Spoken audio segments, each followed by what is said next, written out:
Good morning and welcome. This is the Hawaii State Senate Committee on Commerce and Consumer Protection. This is our 9:30 a.m. decision-making agenda regarding SB 2132 relating to dental insurance. This measure was heard in this committee last week and the decision was deferred till today. After reviewing the testimony and the substance of the bill, just seems like it needs more work before we pursue it any further. So the recommendation on this measure is to defer indefinitely.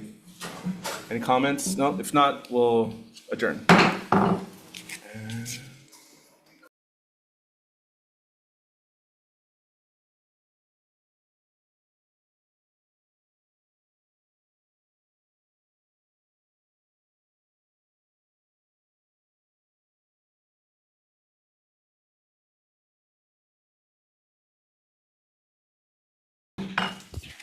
Good morning and welcome. The housing chair has come in, so we are convening the 9:31 a.m.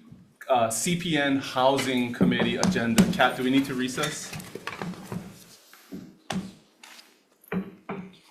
You're on mute. Recess. I was going to start my other one. Sorry. Oh. No, it's okay.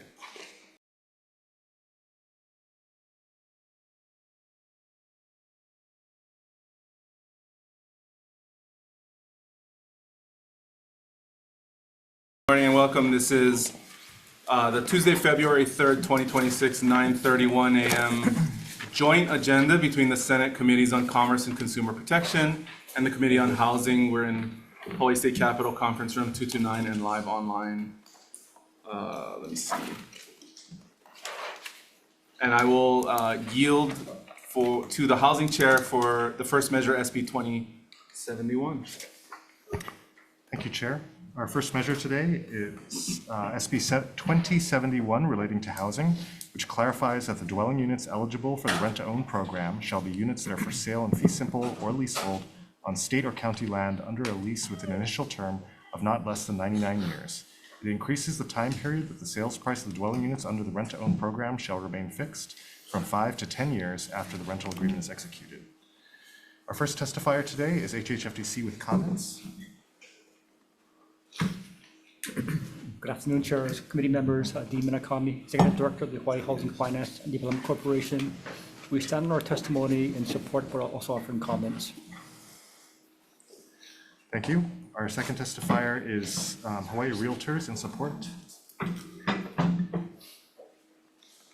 followed by Sierra Club of Hawaii in opposition. Good morning, Chair Chang, Chair Kihokolole.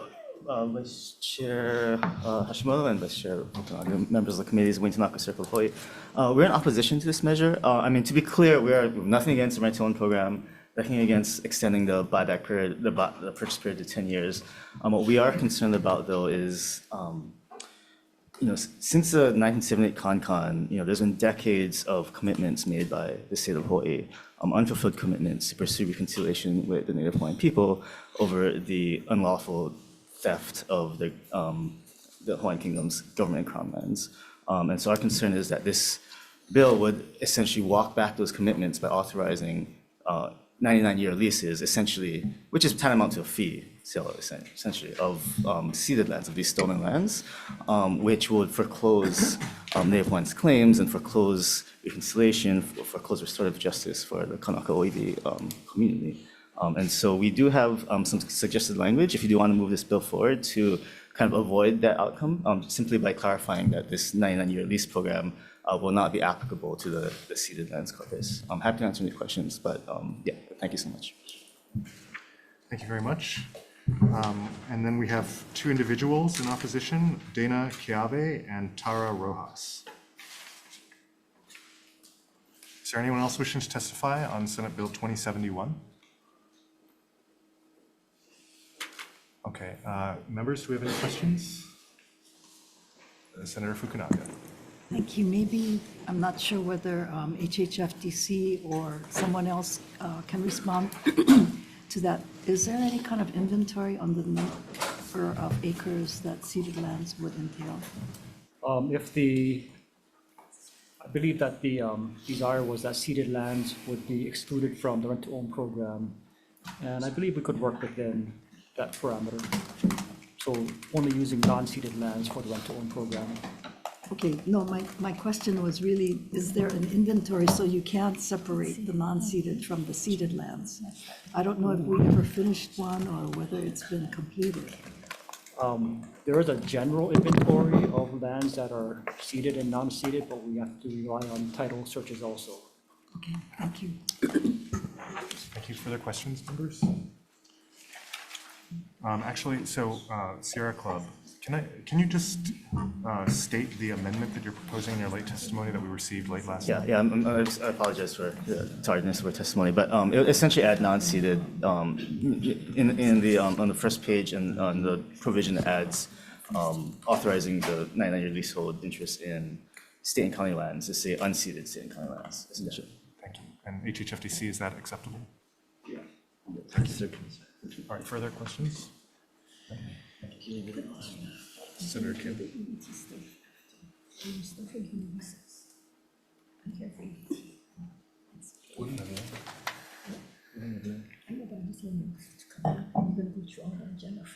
Whenever she comes in there. Yeah.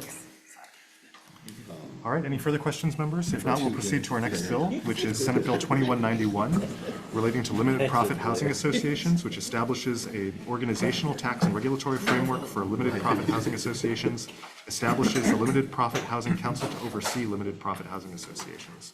Our first testifier is HHFDC in support. HHFDC stands on this testimony in support. Thank you. Hawaii Department of Taxation with comments. The tax department is stand on its testimony with comments. Thank you. Office of the Auditor with comments. And Tax Foundation of Hawaii with comments. Good morning, chairs, committee members. Tom Yamashika from Tax Foundation. We do join in the testimony of the Office of the Auditor, and we also wanted to have this body exercise some caution when enacting tax exclusions, such as is provided in this bill. With tax exclusions, you really don't know what you're buying or what you're paying for it.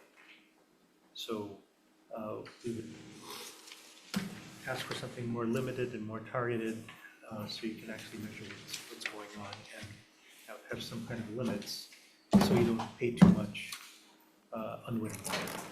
I'd be happy to answer any questions. Thank you very much. Thank you. And that's all the registered testifiers we have. Is there anyone else wishing to testify on Senate Bill 2191? Okay, members, do you have any questions? If not, our next bill is Senate Bill 2197 relating to housing, which replaces the 5-year period during which the sales price of a rent-to-own dwelling unit shall remain fixed with an option period established by HHFDC. And we have one testifier, HHFDC in support. Thank you. Is there anyone else wishing to testify on Senate Bill 2191? Okay, if not, are there any questions, members? 2197, sorry. Okay, if not, we'll hand it over to the CPN chair for the next two bills. Okay, thank you. Next measure is SB 2180 relating to deposits of public funds. This measure requires the Director of Finance to consider before the selection of a depository for the state treasury the beneficial effects to the state of using depositories within the state, including but not limited to lending at favorable terms for the creation of certain affordable housing units.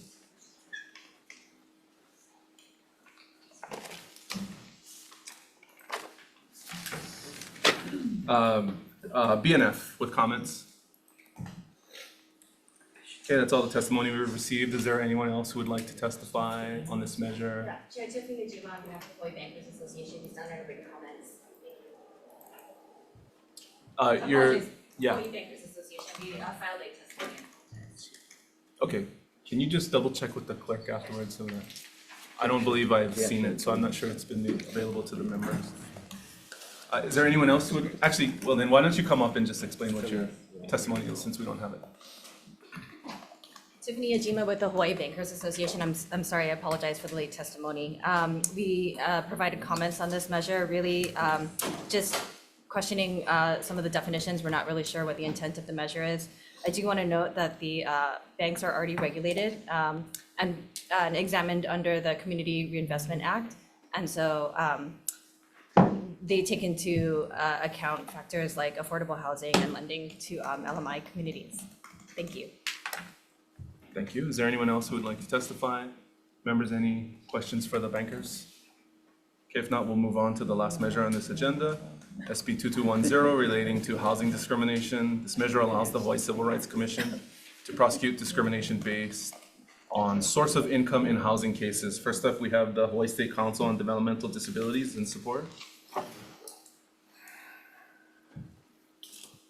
Good morning. Good morning, Chair, Vice Chair, and Council members. My name is Jade Bluestone. I'm an intern for the Hawaii State Council of Developmental Disabilities. We are here in support of SB 2210 relating to housing discrimination. I would just like to briefly emphasize part of our testimony that stable, accessible housing is foundational for people with disabilities. Without it, individuals will continue to face the increased risk of homelessness, institutionalization, and unnecessary reliance on crisis-driven public systems. Thank you for this time. Thank you. Next up, we have the Hawaii Civil Rights Commission with comments online.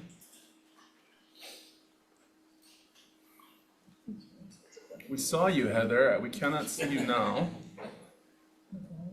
How do I unmute this bugger? Okay, I'm disabled. Okay, please proceed. Okay, here we Morning. are. Heather, good morning, Chair, Vice Chair Heather McVeigh with the Hawaii Civil Rights Commission. We love the bill, which gives enforcement teeth to Act 310. We're happy to take on that responsibility, which we already have the infrastructure for, but we are asking for one additional investigator to handle what we anticipate will be about the work of one additional person. So I'll be here for questions. Thank you. Thank you very much. We also have Johnny Mae Perry in support. That's all the testimony we have filed. Would you like to testify? Please come up. Good morning. Good morning, Chair, Vice Chair, and community members. I'm strong support SB 2210. Stable, accessible housing is important for all Hawaii citizens, especially people with disabilities. They risk being placed in skilled nursing without it. Please pass SB 220. Sorry for speaking late testimony, and please let me have any question you may have. Thank you for allowing me to testify. Thank you. Can you please state your name? Kylie Swan. Thank you very much. Is there anyone else who would like to testify? Members, questions? Okay, well, do we have someone online? Yes, aloha. Yeah, please proceed.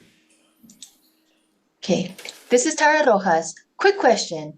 I've been trying to get in did you already go over SB 2071? Yes, we did. Okay, you know why? Because I was in since the meeting started and I wasn't allowed in until now. Okay, why don't May you I go give my ahead? testimony? Please Okay, go ahead. mahalo nui. So my testimony regarding SB 201 is that these ceded or so-called ceded Crown and government lands have never been unrelinquished. These lands should not be sold nor leased or effectively alienated again through 99-year leases, which is basically taking away the land from whom it belongs. Long-term dispositions of these lands perpetuate the original injustice and entrenched dispossession under the guise of administrative convenience. The state has no authority to permanently encumber what was never lawfully relinquished. Again, these 99-year leases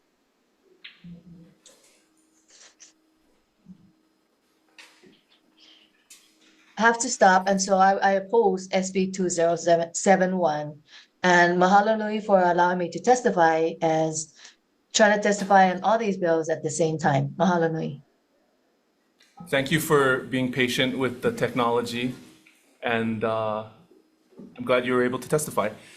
Is there anyone else online or in the room who would like to testify on SB 2210 or anything else? Last call. If not, okay, we're going to move into decision-making. I'll yield to the Housing Chair. Okay, thank you very much. We're ready for some decision-making. We'll start with Senate Bill 2071 relating to housing. Having conferred, the chair's recommendation will be to pass this measure with amendments.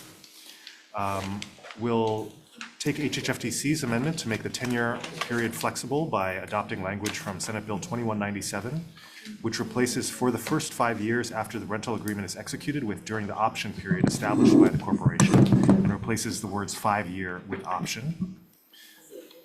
In addition, we will take the Sierra Club of Hawaii amendment to amend page 1, lines 8 to 9 to read as follows: leasehold on non-ceded state or county land under a lease having an initial term of not less than 99 years. Members, any discussion or questions? Okay, if not, so for Senate Bill 2071, Chair's recommendation is to pass with amendments. Chair votes aye. Members, SB 2071, Chair's recommendation is passed with amendment. Chair votes aye. Vice Chair votes aye. Senator Elefante. Aye. Senator Rhodes is excused. Senator Favela. Aye. Recommendation is adopted. CPN, same recommendation, passing with amendments. Chair votes aye. Thank you. Vice Chair also votes aye. Senator Lamasau, Aye. Senator McKelvey. Yes. Senator Owa. Thank you. Measure is adopted. Thank you. Thank you very much. Our next measure is Senate Bill 2191 relating to limited profit housing associations. Chair's recommendation will be to pass with amendments. We'll include the amendments suggested by the Office of the Auditor to include a statement of purpose for this tax incentive regarding, among other things, the housing shortage and the need for greater housing supply for local people, and also clear measurables or target metrics to determine whether this tax incentive is meeting its intended purpose based on, among other things, the housing units being built for local people.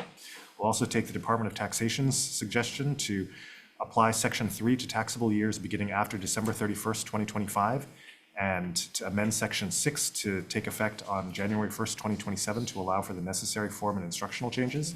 And finally, there are technical non-substantive amendments for the purposes of clarity and consistency. Members, do we have any questions or discussion?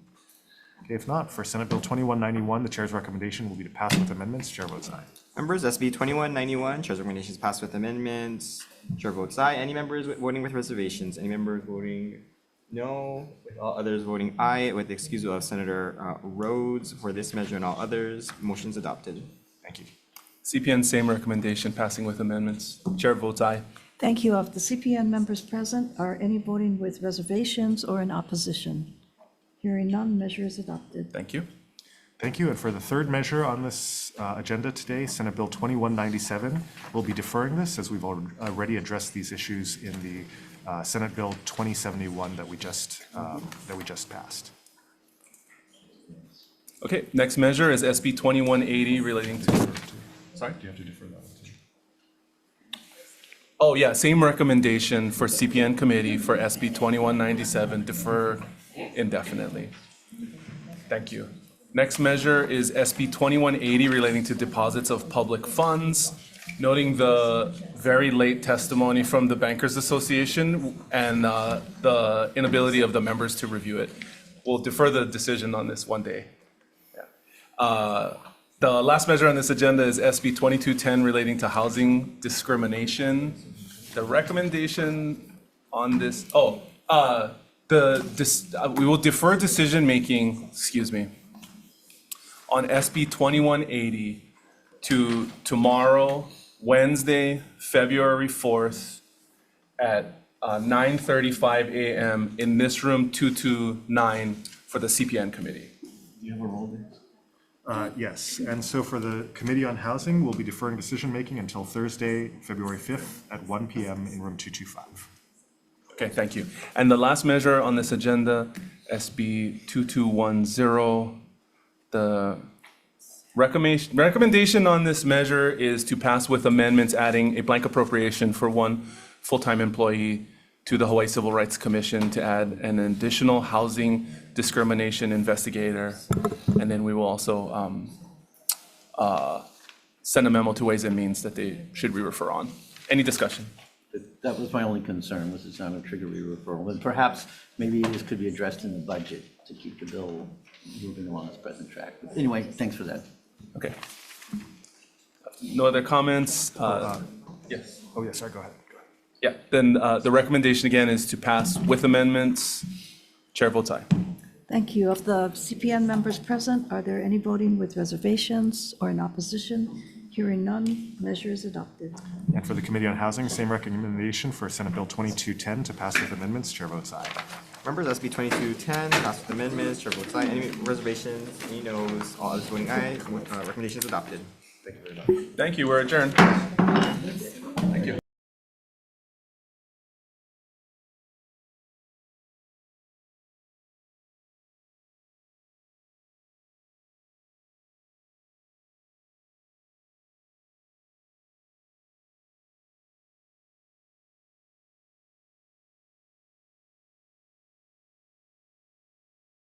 Okay, good morning and welcome. This is our CPN Joint Committee hearing agenda with the Committee on Economic Development and Tourism. This is the 9:35 a.m. agenda in Conference Room 229 at the Hawaii State Capitol. The first measure on the agenda is SB 2045 relating to combat sports. This measure renames the State Boxing Commission of Hawaii as the Boxing and Combat Sports Commission of Hawaii and amends the jurisdiction of the commission to include combat sports contests.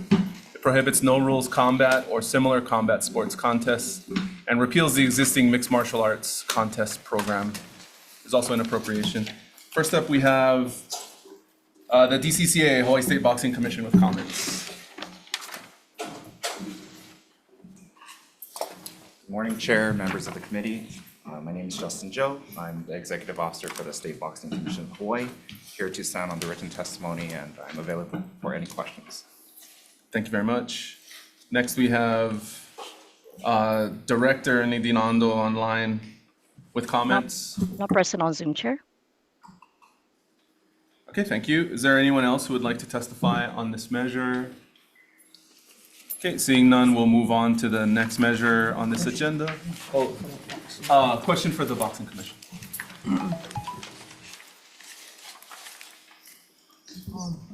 Thank you. Real quick question. Do you see this bill as giving you the authority to regulate all forms of martial arts such as judo, karate, jiu-jitsu, aikido, and taekwondo? Well, I think the commission asked that inquiry due to that uncertainty. If we could get some guidance or clarification on that, that would be much appreciated. We just don't want to, I believe the legislature's intent is to not cover those. So we just want to make sure that that is the case. Okay. But do you currently regulate the amateur combat sports? Correct, the amateur mixed martial arts program. Okay, thank you, thank you. Yes, thank you. You know, in your testimony, you did raise that concern. However, with respect to mixed martial arts types of competitions, you know, one of the questions that arose in the last several years had to do with the availability of medical and other kinds of assistance. So in your comments, you noted that, you know, amateur boxing competitions don't really require an on-site ambulance. However, with respect to mixed martial arts type of competitions, that is kind of a, you know, a standard requirement.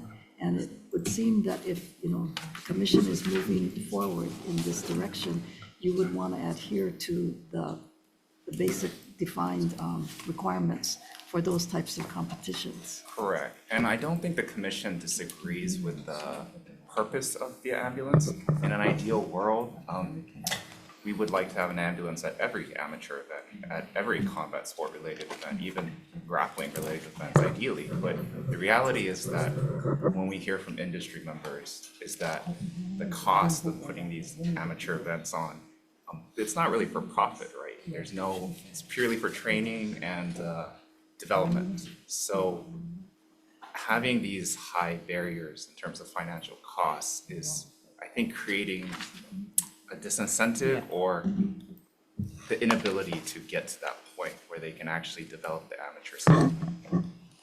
I guess that would seem to me to be the role of the commission, you know, because you do have experienced members, you know, who have seen the growth and development of the mixed martial arts industry. So, you know, in comparison with boxing, which is kind of a much more contained set of experiences, Right. mixed martial arts opens the door to a much wider variety of potential injuries. So, I mean, I can give some context from the boxing side of things.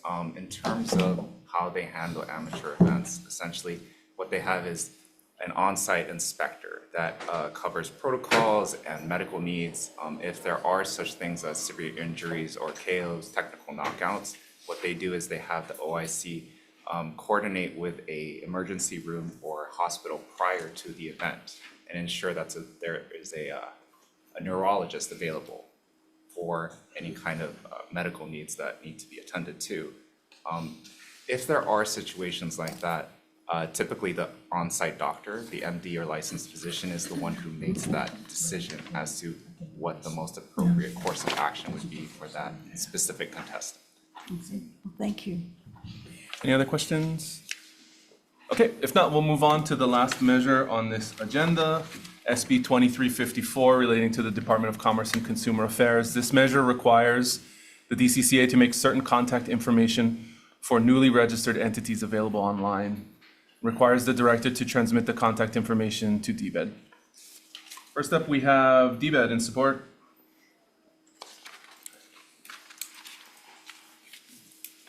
Aloha chairs, vice chairs, committee members, Dennis Ling with DBED. DBED stands on its written testimony in support of this measure. Thank you. Thank you very much. DCCA, business registration with comments online. Good morning. Good morning, Chair, Vice Chairs, members of the committee. Tai Nohara with DCCA for Business Registration Division. We provided written comments and we stand on that, but happy to answer any questions you may have. Thank you. Thank you. Retail Merchants of Hawaii in support. Good morning. Good morning, Chair, Vice Chair, and members of the committee. Retail Merchants, I'm Dave Erdman, the Interim President and CEO of Retail Merchants of Hawaii. Aloha. Retail Merchants of Hawaii strongly supports SB 2354. A couple of key points. Hawaii has over 200,000 registered business, but the state reportedly has direct contact information with a small portion of them, perhaps less than 5%. Many businesses simply cannot be reached. Retailers often miss critical information about grants, relief programs, workforce training, emergency response because of the communication gap. SB 2354 is a common sense fix that allows appropriate data sharing so state agencies can communicate directly with businesses they are meant to support. Finally, the bill strengthens economic resilience and helps ensure small, local, and neighbor island businesses are not left behind. For these reasons, Retail Merchants of Hawaii supports SB 2354. Thank you very much. Thank you. Hawaii Food Industry Association in support online. Not present on Zoom, Chair. Thank you. We also have written testimony and support from the Hawaii Restaurant Association and the Chamber of Commerce of Hawaii. Is there anyone else who would like to testify on this measure? Members, questions? Senator McKelvey? DECA, DCCA. Somebody from DC, is anybody from DCCA here? Ms. Nohara? Yes. No? You there? Oh.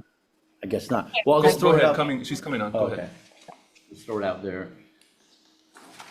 Oh, that doesn't look like her. That's AI, right? So there you go. Go ahead. I noticed in your testimony you're asking for an outside appropriation for this measure. Is that correct? Yes. Okay, go ahead. Yes, please. I'm sorry. So it would take a lot of effort to amend all the forms, not amend, but also change our system to allow for the additional data to be then captured and then maintained. Well, normally my concern is this is all done through CRF funding, through fees that are collected on the beneficiaries of the program, and that this would kind of be an outside appropriation to that. Concerned me is it could be a new trend. Maybe it's warranted, maybe it's not. But if that were to fail, couldn't you guys just increase the fees of the members to cover the cost for implementing this bill? I mean, we could just request in the next session to increase our ceiling to allow for our current funding through CRF. Okay. However, we would need additional time to do all of this because to amend all the forms, capture all the data, and then provide that back to the public will take an additional effort.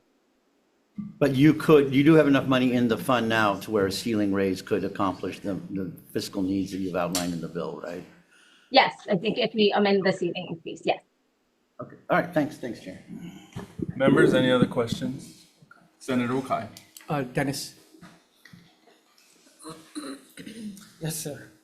How many businesses do you have contact information for? We have about 9,000. Okay, so DCCA has 204,000 registered businesses. We task you with helping to enhance and grow businesses in Hawaii, and you have contact information for 900. Is there a problem? Yeah, we have a website that we have people signed up and look at. We send a newsletter, we do PR, but it is still a difficult road to haul to get people to sign up. It's especially the entrepreneurs, the ones who are just starting out in business. They could avail themselves of a lot of programs. Those are the ones we're trying to reach. New companies. Okay, so you have contact information for less than 5% of businesses in Hawaii. And we talk about diversification of the economy. We always talk about, wow, 99% of Hawaii businesses are small businesses. I'm always looking forward to when is it going to be 98% because 2% became medium or large. But we can't get any traction. We're always bottom of the nation when it comes to business development. And part of the reason could it be that you, as the arm of government to promote businesses, have access to less than 5% of businesses to tell them about grants, about changes in laws, about whatever is going on in government.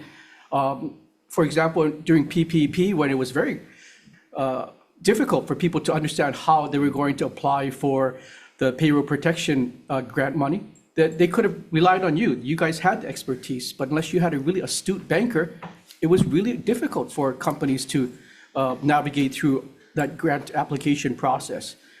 So don't you think that there's a glaring problem here with the way we have 204,000 businesses and you have contact information for 900 or 9,000? Yeah, I agree with you. I think the more contact we have with people who are interested in getting into businesses, the more opportune it is for them as well as for us to reach them. I mean, not only do we have, loans or grants or business services, but we have workshops, conferences, which we would like to market to. We're limited to doing our regular PR through the newspapers or social media, but direct marketing helps. Okay, thank you. Can I ask a question of DCCA? Thank you, Dennis. Go ahead, I think she can hear you. Why would it be so difficult? I imagine DCCA could put the 204,000 registered businesses, their contact information, and just put it in an Excel file and give it to Dennis Ling and DBIT. Why is that so difficult? Because we don't have the contact information for all those entities. We don't require that currently. So this bill does require additional information to be provided by the entities, which, as the bill requires, we will then make public. So that would be the addition. But up until now, none of the entities require contact information. What is already required is the mailing address, the mailing address of the principal place of business, a registered agent, and the registered agent's address. But the phone number and email, none of that is required. So we don't have that for all those entities. We're in the 21st century. I mean, we passed the Pony Express days. I don't understand why you wouldn't be gathering means to electronically communicate with businesses. We're going to use a stamp and an envelope to communicate with all 204,000 businesses in the state? No, we do receive online filings, and those people have accounts within Hawaii Business Express, and then we can send it back, the approvals, through their dashboards. And so we do have some of the information, but because it's not required, I don't think it should be publicly available. But now if this bill passes, then it will be required, and then it will be publicly available. Can I ask a follow-up? You have two avenues to collect the address information in your business registration office now. You have the paper form and you have the online portal. Is that correct? Correct. Okay, so, well, you know what, the deputy is here. Why don't we have the deputy come up here? Because he has done a lot of work revamping the DCCA's online access. Between the two of you, how difficult would it be to amend the online portal to add an email input and a phone number? It will require effort, but I mean, it's not a huge gargantuan effort. Not a huge gargantuan At few. effort. Thank you. I mean, Okay. Any other questions? Yeah, anyone? I have questions. Senator Kim. So you folks only do what's required? You folks don't go beyond to do what makes sense and what is in the best interest of government? If it's not in the law, you're not going to do it? You're not going to collect the email or something like that unless we put it in law? Can I chime in? Yeah, go ahead. So if it were the online filings, no, to communicate with the customer, if there's an issue and they do provide that information, then we do have, again, that email address. However, because it's not required, we don't make it publicly available. So I think that's the key difference.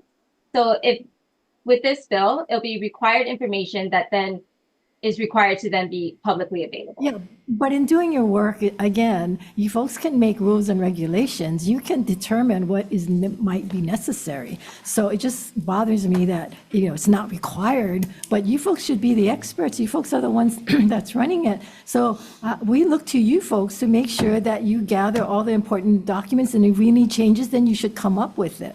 So I think you should be looking at that. The other question I have is, what do you do with these businesses? I mean, other than collect the information, because I know I've had constituents who've had complaints about businesses and they've called CCA, and you folks said, you folks don't keep complaints, you folks don't monitor the businesses, you don't do anything. So the consumer has no way of being protected because there's bad businesses out there.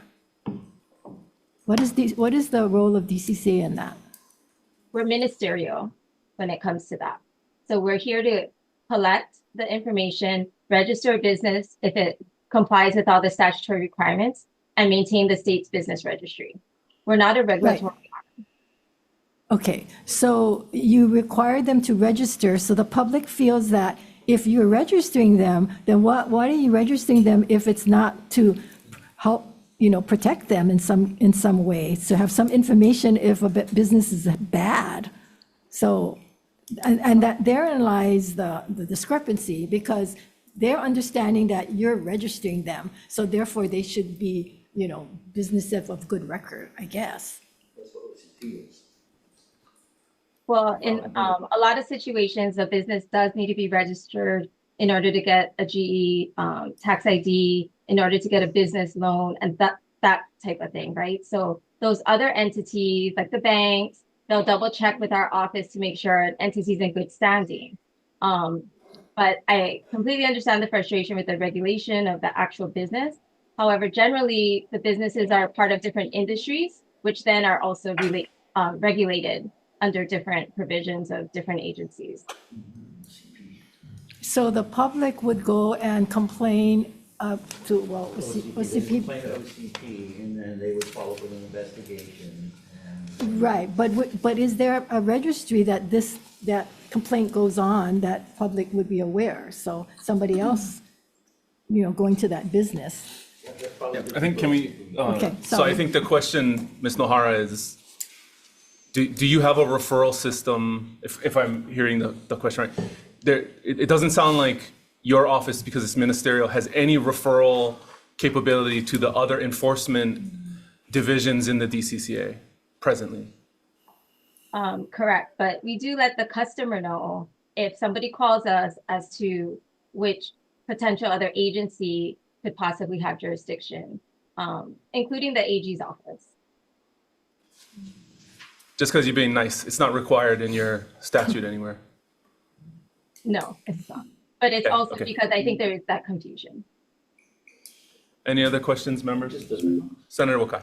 Sorry, just one follow-up. Ms. Nohara, this bill contemplates you giving that information to DBET, but would it be prudent for us to give this to the Department of Taxation as well? I imagine there's 204 businesses out there, a bunch of them probably not paying their taxes. But the DOE tax has no idea that they continue to function without paying their taxes. So would you feel comfortable giving this information to DBIT as well as DOE tax? I believe so. I mean, it will then be public, so we could give it to anybody. Okay, thank you.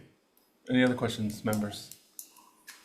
Okay, if not, unless there are questions, I'm prepared to go into decision-making, having conferred with the other chair. Okay, so we'll move on to decision-making on the first measure, SB 2045. This is relating to combat sports. This bill was the product of a working group that was put together with the late Chair Nakashima in the House and myself in the summer of 2023. So it is a little perplexing that after 2 years of hearings on the bill, the DCCA now suddenly has a vast array of new amendments that they would like in the bill, since they facilitated the working group. But they are good questions, and I actually do appreciate the meaningful dialogue. So we will defer decision-making on this bill for 1 week to contemplate all of those requested changes. The CPN committee will make a decision on this measure next week, Tuesday, February 10th, 2026 at 9:30 a.m. in conference room 229. And then Committee on Economic Development and Tourism will defer decision-making to February 10th, conference room 229 at 1 p.m. Okay, thank you. And the final measure, SB 2354, this is the online information. The recommendation on this measure is to pass with a defective effective date of July 1, 2050, keep the conversation going, and to work with the department on what it might actually take to implement this measure, in addition to other elements that are discussed in the hearing. Any discussion? Okay. Senator McKelvey? Just real quickly, I appreciate your work on this, and it is a work in progress. However, I have concerns about the funding request, and that they should be raising the ceiling, so I'll go with WR for now. Okay. I'll just note that I have a hard time believing an intern couldn't redo a paper form and add 2 tiles onto an online portal after working with the department over the last 3 years to redo the entire front-facing portion of their website. So it's a WAM issue anyway, and it's referred to that committee after this one. But I appreciate your concern, Senator Wakai. Can we add DOE tax on there, since Nohara said she'd be receptive to that? I actually have concerns about the DOE tax thing. I would be willing to consider that in a different measure. This is about business development versus enforcement. And I think we should have a broader discussion about what we want BREG to do, because I think they gotta definitely do more than they have now. Okay. Thank you. If there are no other comments, Vice Chair passing with amendments, Chair votes aye. Thank you. Vice Chair also votes aye. Of the CPN members present, are there any voting with reservations or objections? Thank you, Senator McKelvey. All others in the affirmative. Senator Awa is excused. Measure is adopted. Thank you. Committee on Economic Development and Tourism, same request. Chair goes aye. Vice Chair votes yes. Senator Fukunaga. Aye. Senator Kim. Aye. Senator Favela. Aye. Chair, your recommendations have voted. Thank you. Thank you, we're adjourned. Okay.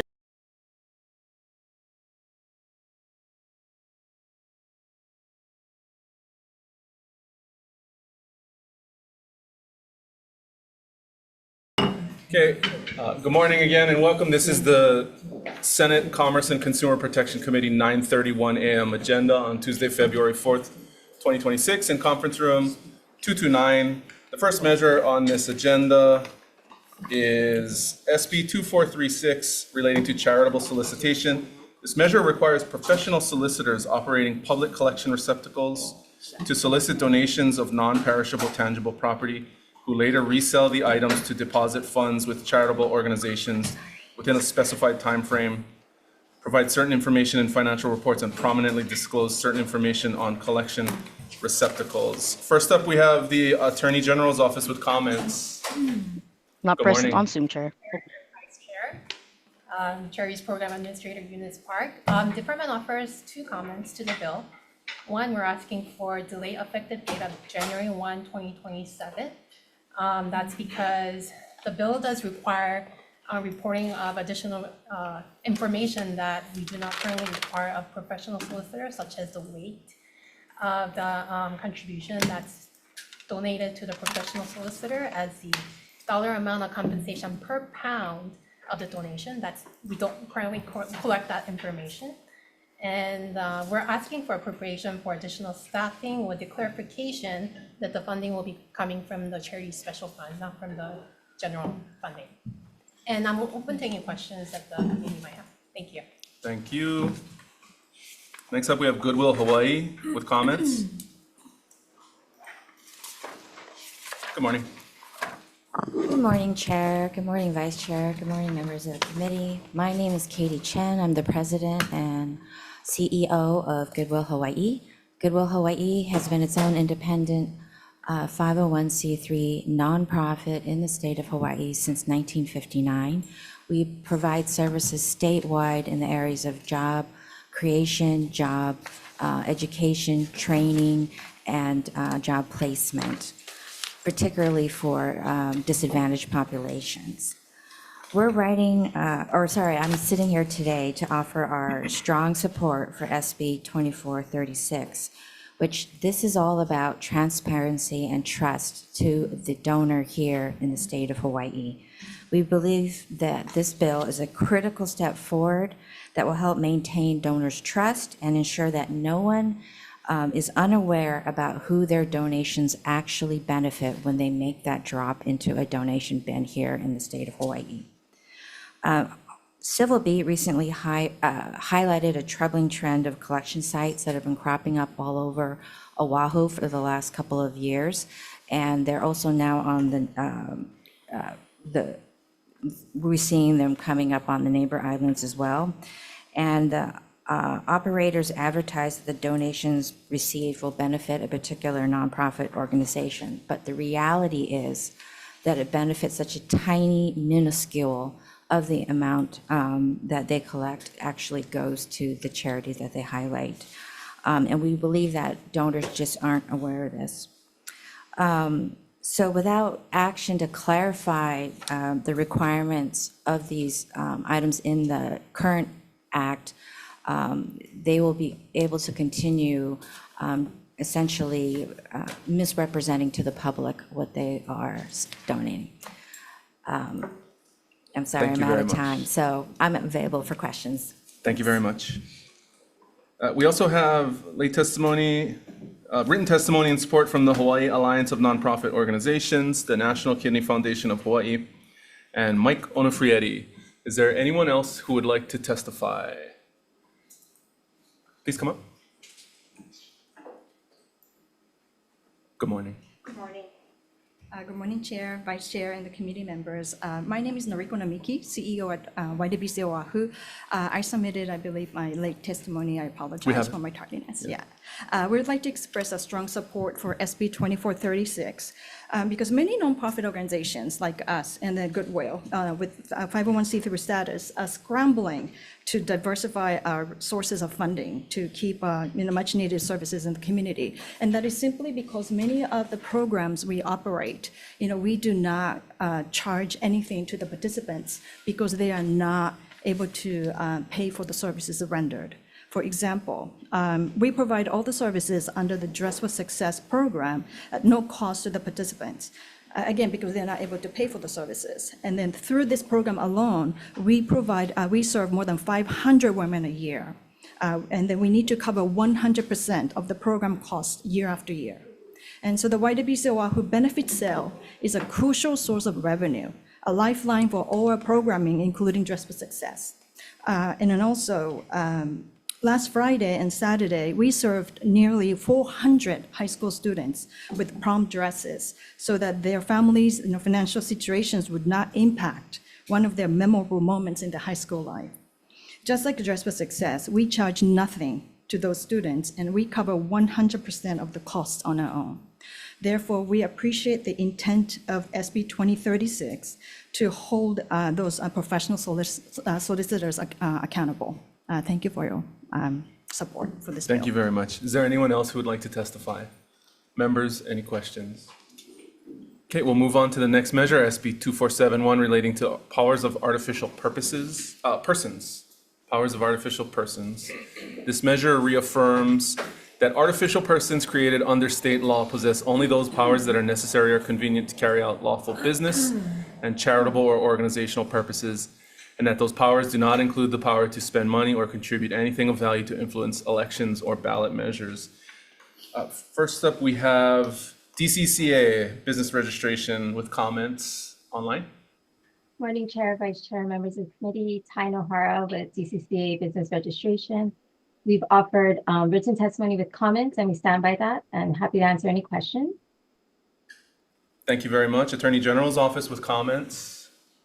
Not present on Zoom, Chair. Good morning. We have him in the room. Thank you.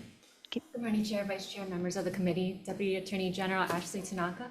We did submit written comments outlining our concerns under the Constitution in light of the Supreme Court decision, Citizens United versus Federal Election Commission. We understand many are frustrated with that ruling, but we did state that it remains the law of the land, and it is our duty and the state of Hawaii's duty to follow that ruling.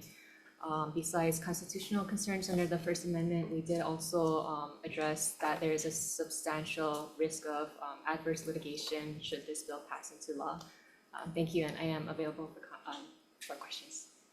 Thank you. Okay. Center for American Progress with comments online. Good morning. Good morning, Chair, Vice Chair, members of the committee. Thank you for having me here today. I stand on my written testimony and support and will be available for questions. Okay, thank you very much. We have the Hawaii Alliance for Progressive Action in support online. Good morning. Aloha, Aria Juliet Castillo. I'm testifying in support on behalf of Hawaii Alliance for Progressive Action. Bills like these are fundamental because they're addressing the structural problems in our democracy. When artificial entities are allowed to dominate elections with money, there's no amount of civic engagement that can fully level the playing field. Over time, unlimited political spending by corporations and other entities have distorted our elections and drowned out the voices of real people. This measure isn't anti-business or anti-organization, it's pro-democracy. It restores balance by making clear that political power should belong to the people, not legal structures designed to spend money at a scale. I just want to thank Chair Kehokolole for your bold leadership in introducing similar legislation and then collaborating with Senator Rhodes on this particular proposal. We really appreciate it, and we strongly urge your support. Thank you. Thank you very much. Indivisible Hawaii Statewide Network in support online. Yes, aloha, Chair, Vice Chair, and members of the committee. My name is Marlene Tom, and I thank you for this opportunity to testify on behalf of Indivisible Hawaii in strong support of SB 2471. Ms. Tom, can you turn your video on? You can keep talking and we'll extend out your time, but we can't see you. Okay, go ahead, we got you. Good morning. Okay, great. Yes, I tried, but I couldn't. Indivisible Hawaii believe that artificial persons do not have the power to spend money or anything of value to influence elections or ballot measures. For too long, corporations have spent unlimited money and led to the creation of super PACs that have tainted our elections and eroded trust in our elections. So we appreciate and thank you for supporting SB 2471. I stand by my written testimony and can answer any questions. Thank you. Thank you very much. That's all the in-person tests. Oh, wait, we have Josh Frost in support. Good morning. Chair, Vice Chair, members of the committee, thank you very much. My name is Josh Frost. I'm here as an individual and I'm not representing the ACLU. I just wanted to highlight a couple things. It is critically important for this legislation to work that it encompass the broad range of corporate entities that exist in Hawaii law. To start cherry picking, or I know there may be a deference to labor unions or nonprofits, but the only way that it works and the strongest way to we think to keep it from withstanding legal challenges is that it is all encompassing. The other thing that I wanted to highlight is the Supreme Court ruling in Citizens United is based on powers given to corporations by states. And as far as I'm aware, and I'm not an attorney, but I've done extensive reading, the courts have never taken away the authority of states to define the breadth and depth of corporate power within state laws. So for all those reasons, I support the bill. I appreciate you guys hearing it, and I hope you'll move it forward. Mahalo. Thank you very much. Is there anyone else in the room or online who would like to testify on this measure? Okay, in total, we have 74 individuals who have submitted written testimony on this measure, all in support. And one more individual who offered testimony with comments. Members, are there any questions? Senator McKelvey. Actually, you know what? I'd go to the vice chair first. Vice Chair. Okay, I guess we would be seeking to ask Mr. Moore to comment on some of the questions that have arisen, particularly with respect to the range of entities that would be covered by this bill. Thank you, Madam Vice Chair. I can't start my video. There we go. The Attorney General's office, an objection based on Citizens United. One of the things that this legislation does is it doesn't violate Citizens United, it bypasses it entirely. Citizens United depended on an entity, a nonprofit that was fully empowered by the state of Virginia to do anything that a human can do. What this bill does is say, look, we're not going to create corporations like that anymore. And 200 years of precedent say that we can set that up however we want. We're going to say, you have all the powers to do your business, but not the power to spend in politics. And that makes those corporations, those new corporations that you've redefined in Hawaii, fundamentally different from the plaintiffs in Citizens United. Citizens United did not say that the state has to give any particular power to any corporation. It has never done that, ever. It has always left that to the states. That is unbroken corporation law for 200 years in this country. As to the entities, I strongly agree with Josh Frost. You have to affect everybody. This is the dark money that's in this system, the unaccounted money. I don't care who it's being spent off, if it's being spent on behalf of progressives, conservatives, who it's being spent against. That is money. It feeds and pays for the most corrosive communications in our politics, and those are the ads that damage people's faith in our democracy more than any other. And so yes, include all nonprofits. Yes, include all labor. Yes, include all industry groups and business corporations. That also makes it more legally defensible because it makes it look like you're not picking and choosing speakers, and you're not. Okay, thank you. That was the clarification I was looking for. Thank you. Senator McKelvey. Thank you. Attorney General's office. Don't go anywhere. Anyway. Okay, Mr. Moore, can you cue up your video? We might ask you a follow-up question. And then if you could stand by, thank you. Well, I mean, first of all, you're an attorney, right, sir? Yes, I was okay, good, an attorney at the Federal Election okay. Commission for 7 years before this. Yes. See, I think the Attorney General hit the nail on the head. We're frustrated, but we're bound to the Constitution in a time where the Constitution is being trashed all over the place for the purposes of goals.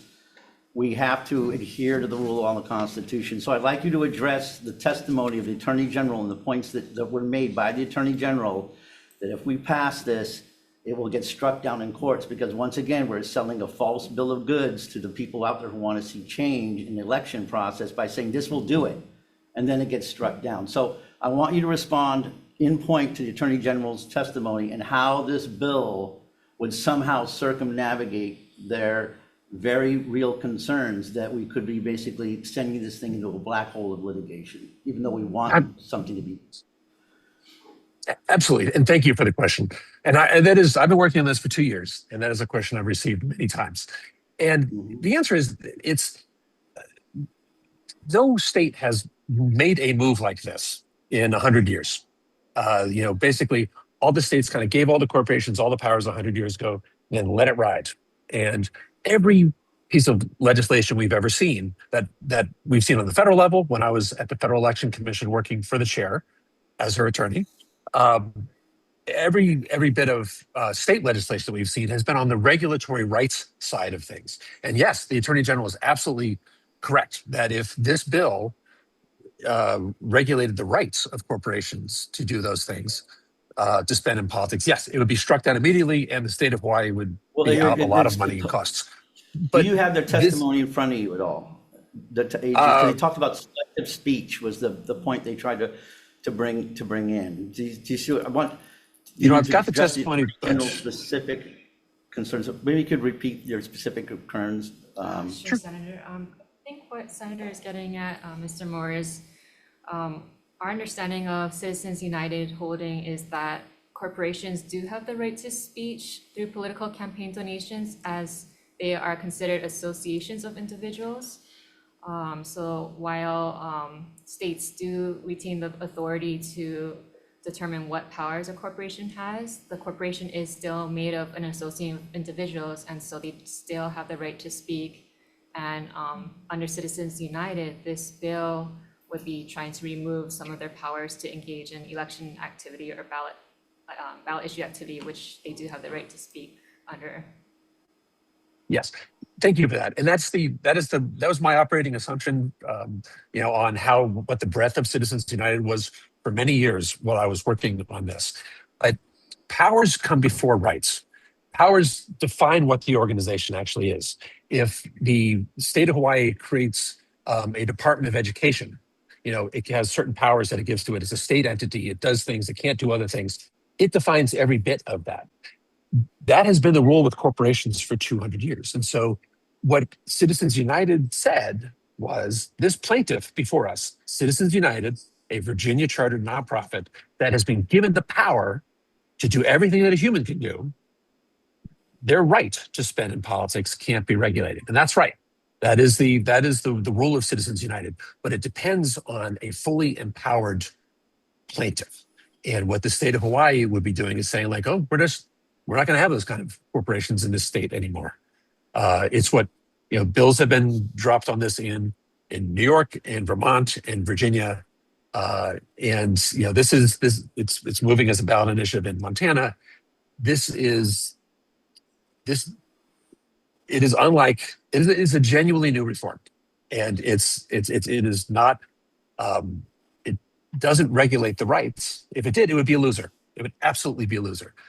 Going to the powers, it's not a semantic difference. It's an incredibly powerful, different way of going about this. The Supreme Court, I would urge the Attorney General's office to take a look at the report I've written that's in my testimony here, but also take a look at the precedent going back to 1819 that basically says if a state says that it's got something in its code that says we can change up the powers of corporations, it has an absolute right to do that, plenary power to do that. It has never said otherwise. And that comes before any discussion of rights. And I'll give you the last thing on this is the National Banking Acts of the 1860s created the national banks. So anytime you see a bank that says First National Bank of whatever, that's a national bank chartered by Congress, chartered by the federal government, not by a state.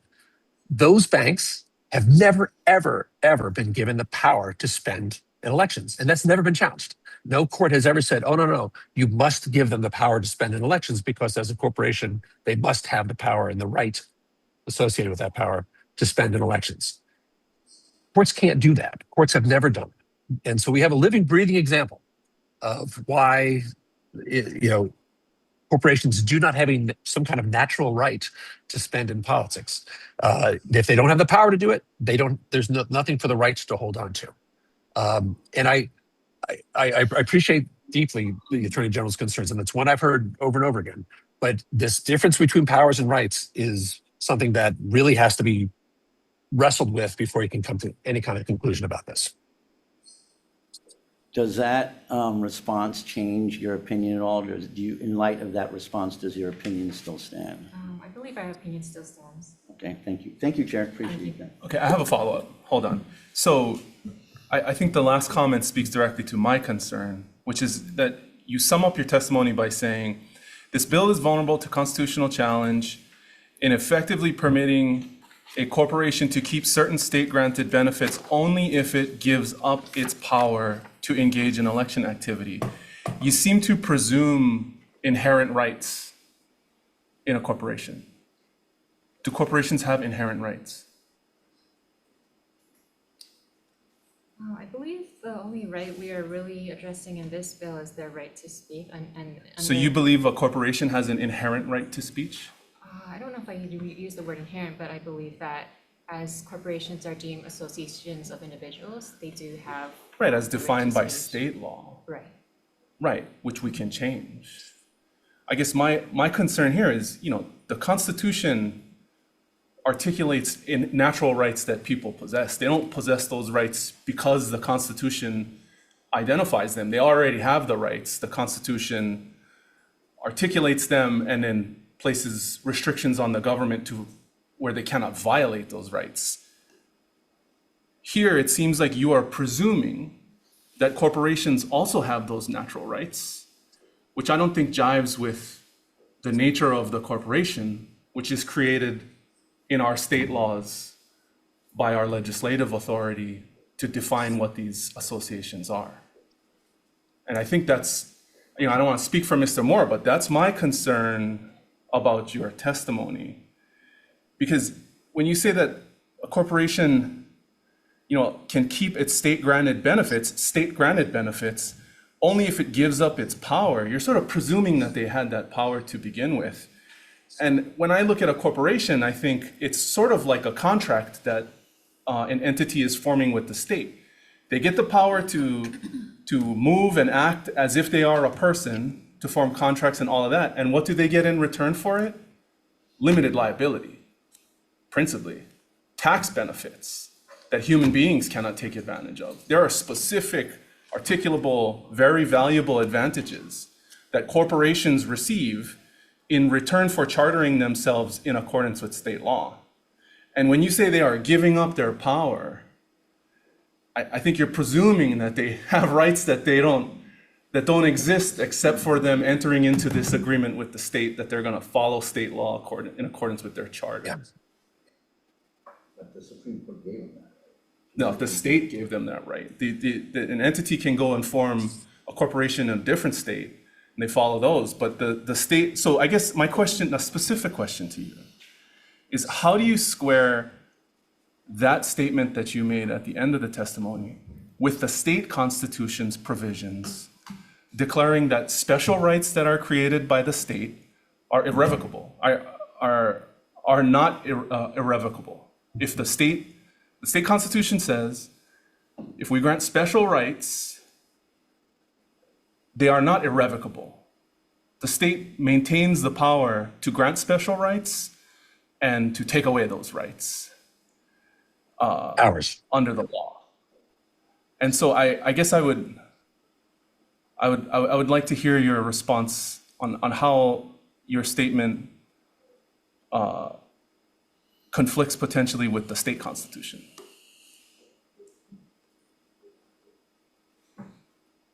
I think the issue we were trying to raise in that last paragraph you're referring to about the unconstitutional conditions challenge is that I think the problem is the conditional aspect of it, that yes, we agree that states are entitled to confer powers upon corporations, but I think the problem here is the conditional part that, if they engage or exercise certain powers relating to elections and the ballot activity, then in that case, the condition is that they will, the state will step in and remove previously granted powers given to them.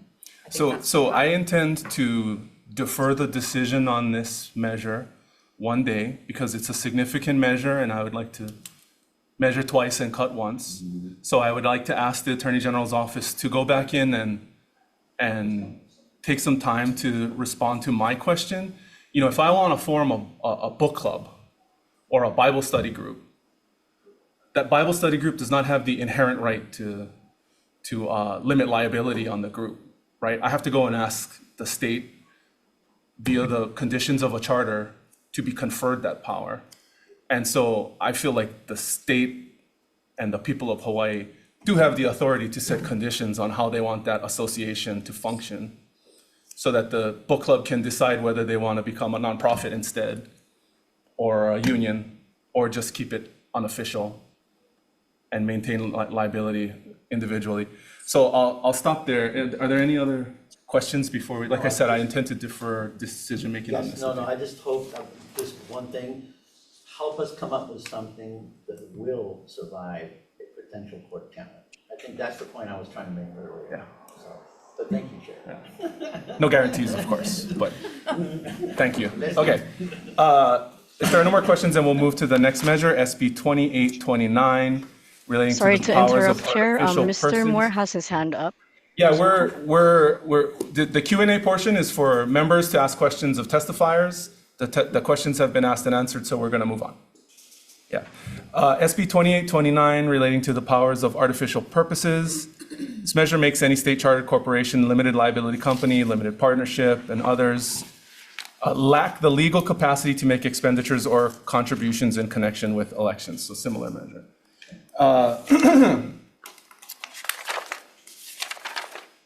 First up, we have DCCA, business registration, with comments online. Good morning. Good morning, Chair, Vice Chair, members of the committee. Tai Nohara with Business Registration Division at the Department of Commerce and Consumer Affairs. We sat on our written testimony offering comments and happy to answer any questions. Thank you. Attorney General's office with comments. Good morning, Chair, Vice Chair, members of the committee. Deputy Attorney General Ashley Tanaka. We did submit written comments similar to SB 2471, outlining the same concerns we have under the Constitution, and as well as the risk of litigation, adverse litigation that this bill poses. Thank you, and available for questions.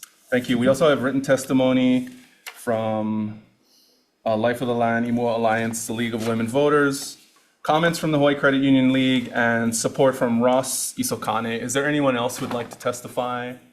Okay, members, questions on this one? My recommendation is also that we're going to defer it a day to just double, triple check. Okay, if there are no questions, then we'll move to the next measure, which is SB 2495, relating to consumer protection. This measure clarifies the Office of Consumer Protection may use its authority to enforce laws and bring civil actions with regard to disputes arising under the Residential Landlord-Tenant Code. First up, we have OCP with comments online. Good morning, Chair, Vice Chair. Roger morning. Tino on behalf of the Office of Consumer Protection. We will stand on our testimony in opposition to this measure. I'm available for questions. Thank you. Hawaii Realtors in support. Oh, thank you. We sent our testimony by comments. With comments, sorry. Thank you for the clarification and for standing on your testimony. We also have Johnny May Perry in support. Is there anyone else who would like to testify? Members, questions? I have a question. Senator. Senator, excuse me. It's okay, For the Rep. horrible breach of protocol. Thank you, Rep. Thank you. 1,000 Just sorries. Senator Lamasao. Thank you, Chair. This is for the Hawaii Realtors. I just wanted to, I know you folks are still meeting in your working group, but can you give us some initial or like some, a preview of what you folks have been working on and some of the recommendations that already have been like talked about in the working group for this? Thank you, Senator. That's an excellent question. So for everybody's knowledge, the last year, this legislature passed the creation of a residential landlord-tenant working group, which is actually a 3-year working group chaired by the judiciary and with representatives from representing both property owners as well as tenants and attorneys who specialize in landlord-tenant code issues, so on and so forth. And so this group has been meeting together about once a month since convening. I think we've had maybe 4 meetings so far. OCP is also a member of the working group as well. Thus far, we've been really taking a methodical process, kind of going through the landlord-tenant code itself, but also having special presentations trying to educate all stakeholders present on, for instance, the passage of the eviction mediation pilot program, what are its implications, trying to get education out to all involved. But I think that it's definitely going to be a long and methodical process, and we do want to make sure that we educate ourselves thoroughly about all issues that tenants and landlords have. I think the latest is that subcommittees are going to be formed for tenant issues and landlord issues to really start to deep dive on it. We're kind of in the beginning stages of the working group, but definitely I think all stakeholders are looking forward to really getting involved and really deep diving on all of the issues. And so that's why our comments state that we'd like to bring this and many other issues to the working group to have a deeper and informed discussion about. I just have a really quick follow-up. I just wanted to get like a timeline of like when you expect to have your initial recommendations then, and when that will be presented to the legislature. Thank you. I believe an initial report was filed by the judiciary as the chair of the working group to the legislature this year, but because we had already met maybe only 2 or 3 times at that point, there really wasn't too much in terms of recommendations, just an explanation of what we had discussed thus far. I believe the final report is due at the end of the 3-year working group. Thank you. Thank you, Senator. Thank you. Mr. Tolentino, OCP? Hi. Hi. In your testimony, I have a question. In your testimony, you describe HRS 521-77 as a self-help law. Where does it say that? Well, the history of 521-77 was that it was enacted in 1976 in response to the Supreme Court Disciplinary Board that found a conflict of interest when our office was providing court-appointed legal services to indigent tenants. So that conflict of interest removed our authority to represent tenants in landlord-tenant cases. So it became a self-help, I guess by default. By default? Or it became we could not enforce it at that point. We couldn't represent tenants in these hearings. So Okay, but it doesn't say anywhere in the law that it is a self-help law. Is that correct? It doesn't say that. Okay, so it does say that OCP may receive, investigate, and attempt to resolve any dispute arising under 521. Besides providing free information services, what, if anything, are you doing to investigate and resolve disputes? Well, when we provide information to landlords and tenants, we point them to the part in the landlord-tenant code that addresses their needs, whether it's security deposits. That helps them resolve issues on their own. But we don't step in and provide legal advice because that would create as mentioned in 1976, a conflict of interest. And that's do you do any investigations? Yeah, we do. So we do, for instance, during the Maui wildfires, we did monitor the situation there for any violations of the governor's ECs. So how did you monitor it? We have an investigator on Maui, so they would we would get complaints from tenants, and then we would make sure that advise them on how to help themselves? That sounds like receiving complaints. That doesn't sound like investigating. Yeah. So it sounds to me like because OCP has determined that 521 is a self-help law, you receive complaints, but don't appear to investigate or resolve anything. Well, the Landlord-Tenant Information Center, we do operate. We do receive 5,000 calls a year. We do provide the information to the public, mainly to landlords and tenants. Okay, so that was my beginning of part of my question. You provide free information, but you guys don't appear to resolve or investigate anything. As I mentioned, is that unfair? We do. No, we do investigate. We do have investigators looking into violations of the landlord tenant code, but we just cannot represent people in court. As what happened in 1976, the courts, I mean, Have you made any referrals for enforcement to any other entities as a result of investigations? yeah, as for instance, during the Maui wildfires, we did have information for any violations of the governor's ECs to refer them to the Attorney General's office who were Can you provide a list of those referrals to the committee? I can take a look. Okay, thank you. Members, any other questions? Okay, if not, then we'll move on. Thank you, Mr. Tolentino. Next, we have SB 2347 relating to the Residential Landlord Tenant Code. This measure requires the Office of Consumer Protection to periodically publish an accessible multilingual notice of tenants' rights and requires the landlord to provide a tenant with a copy of the notice of those rights. OCP, with comments online. Yes, good morning, Chair, Vice Chair, committee members. My name is Dominic Giancaterino. I'm an enforcement attorney for the Office of Consumer Protection. OCP stands on its written testimony and is available for questions. Thank you very much. Hawaii Realtors with comments. Thank you, Chair, for standing on our comments. Thank you very much. Hawaii Appleseed in support. Good morning. Good morning. Arjuna Haim on behalf of Hawaii Appleseed. Good morning, Chair, Vice Chair. We stand on our written testimony and support. I also wanted to provide an example of why I think this bill would be so important.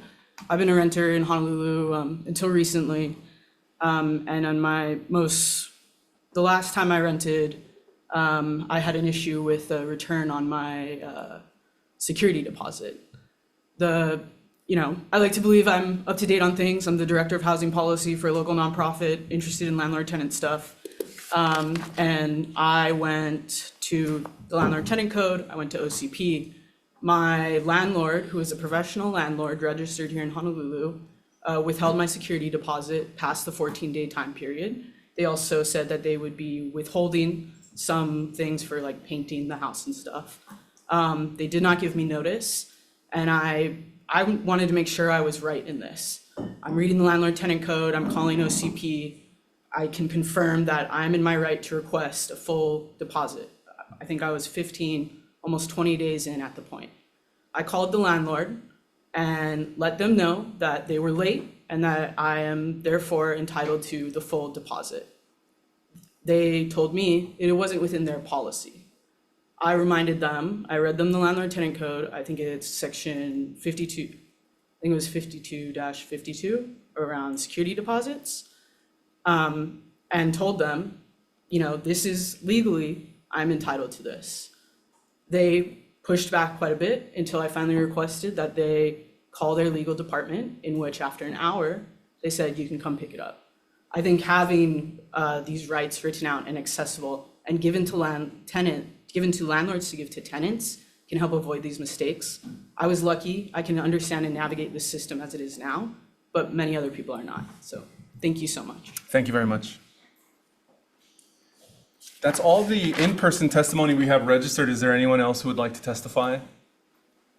Okay, seeing none, we have written testimony in support from the Disability and Communication Access Board, the Medical Legal Partnership for Children in Hawaii, Hawaii YIMBY, Johnny Mae Perry, and late testimony from Will Carone, Tia Pearson, and Pua Ayong White. Members, any questions? I have a question for OCP. Sure, I'm here. Do you have a general estimate of costs for this bill? I don't, Chair. Off the top of my head, I can look into it and get back to you. Has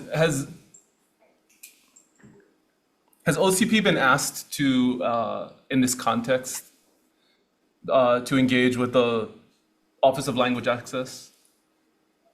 Not to my knowledge. Again, I can get back to you on that if there's different information from my office, but I have not personally heard of anything like that. Okay, thank you.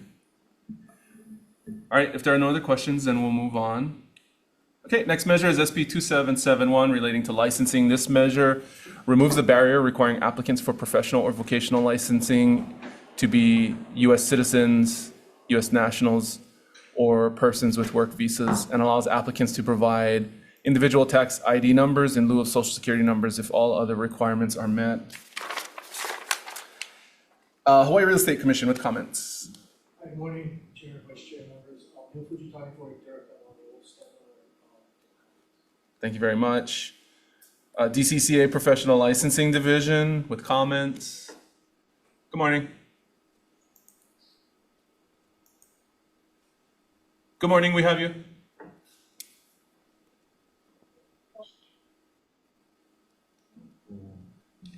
Cindy, we can't hear you. Can you check your mic, please?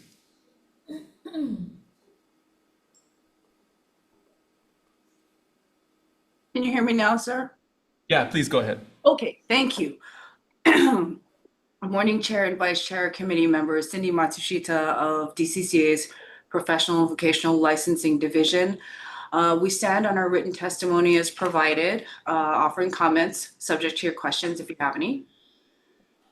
Thank you very much. We also have written testimony in opposition from Victor Ramos. Is there anyone else who would like to testify? Members, questions?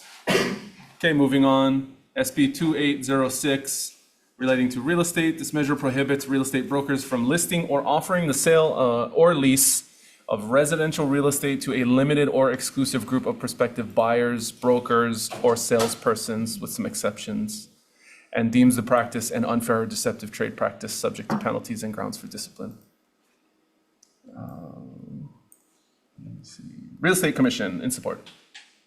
Thank you. Thank you very much. And Hawaii Realtors in support. Thank you, Chair. We stand on our testimony in support. That's all we have. Is there anyone else who would like to testify? Members, questions? Okay, we're moving on. SB 2777 relating to insurance. This measure requires property insurers to disclose to the insurance division of the DCCA certain information regarding payment of claims for the prior year, and requires the insurance division to retain and make the information publicly available. Insurance division with comments. Thank you, Chair. Insurance division will stand on its written comments. Thank you very much. Hawaii Insurers Council in opposition. Yeah, we'll stand in opposition. Thank you very much. NAMIC in opposition. And Danny Wong in support. Is there anyone else who would like to testify? Okay, members, any questions? No. I do. Vice Chair. Okay, maybe for Department of Commerce and Consumer Affairs. You know, during the last several years, I'm sure your division has been inundated with either requests, complaints, or related kinds of communications, particularly from condominium associations and owners. Does this bill pretty much cover the kinds of areas where you think, you know, the information that is sought to be provided would address many of those complaints? Well, Vice Chair, I guess the simple answer to your question would be yes, but I would caveat that with the fact that the way the bill is drafted, property insurance covers almost 500 different insurance companies and over 70 different products. So if that's what you're trying to get to, the bill will give you that and then some. That'd be like asking for your Yeti to be filled with water and me shooting you with a fire hydrant. I mean, it would give you the information, but I think you'd be getting way more than that. And I don't know that the information that you would be asking for would be broken down at such a granular level that you'd be able to extrapolate the information that you're referring to. Okay, well, thank you. Yeah. That's very helpful. Members, any other questions? Senator McKelvey. But you are able to pull aggregated data, right now?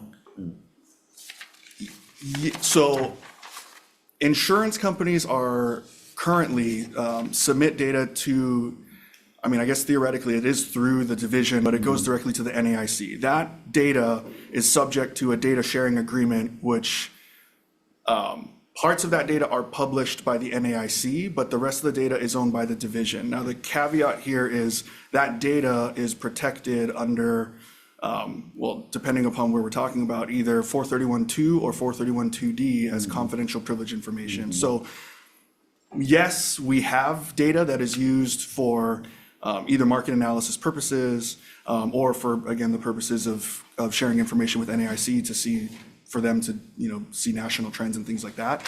So I don't know if that answers your question. Well, yeah, no, it does. I mean, I just think that, this battle's been going on in California, for instance, in particular. But I mean, to their point of what's going on there, I believe that there is an inherent need for consumer protection to have available aggregated, anonymized data that doesn't impact the confidentiality, but yet gives consumers in a dashboard presentation or something, ability to pull down claims that are paid, particularly in disaster impacted areas and such, so that everybody, lawmakers, regulators, and others can see what's going on, right?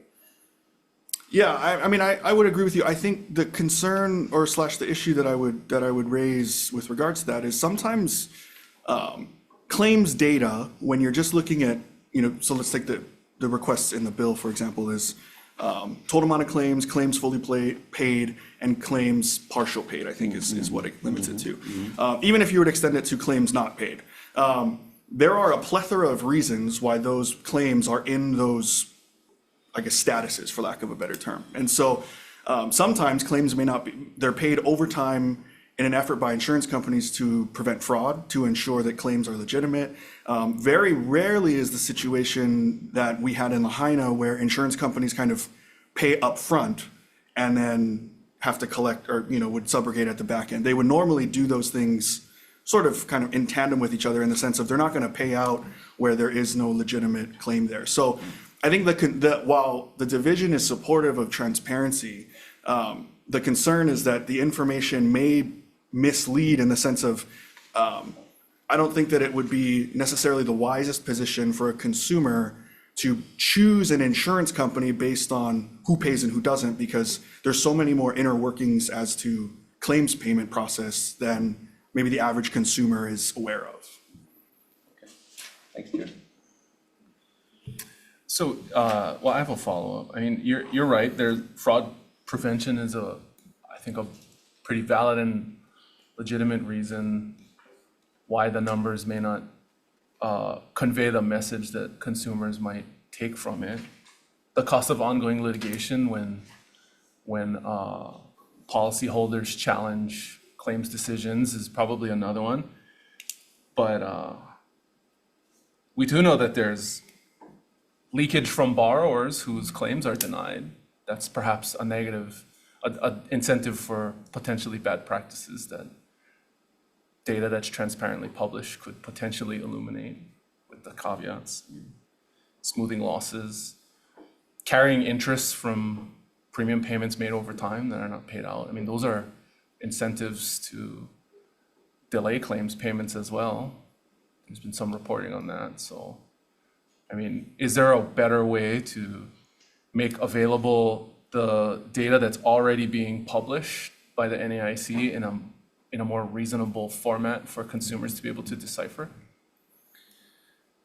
Might we be able to perhaps ask or require insurers to publish it in a manner that fairly articulates the rate in which they process claims and give consumers some sort of clarity as to, the rate at which some insurers do that versus others? Yeah, so I think from the division's perspective, right, the issue that we run into is the confidentiality provisions which we have to abide by. So certain information that insurers give us, we are statutorily required to protect that information. And and I wasn't there when those laws were passed, but I believe it was there for very good reasons. And I think with regards to could an insurer post this information on their own website and make it public? They could. Whether they will or whether they want to is I suppose it would depend on the insurance company. Now, when it comes to the information that is posted and provided by the NAIC, the NAIC typically is not the owner of the data itself. The data still stays and is owned by the participating states, I guess, for lack of a better term, in those different data sharing agreements. And so we would still run into the issue from our end of, we still own the data, but the problem is that data is still confidential. So in the sense of, we do agree to allow the NAIC to publish kind of the general, I guess, aggregated terms in certain, when you pivot the tables in certain ways, they provide certain information. So, for example, they'll provide information like claims that were open, claims that were closed, and kind of, I'd have to get back to you exactly on what exactly the, I forget, the MCAS report that the NAIC posts, the specific metrics that they proposed and that they present. But again, I think we would run into the issue of, is there a way to get that NAIC data provided to consumers in a more digestible way? Our hands from the division side are somewhat tied just because of the agreements that we've signed in order to provide that information in the first place. So, So you're saying there's a chance? I mean, I'm an optimist, Senator, so I Great would like answer. to think. All right, we'll recess for decision making. Thank you very much. This is the battle.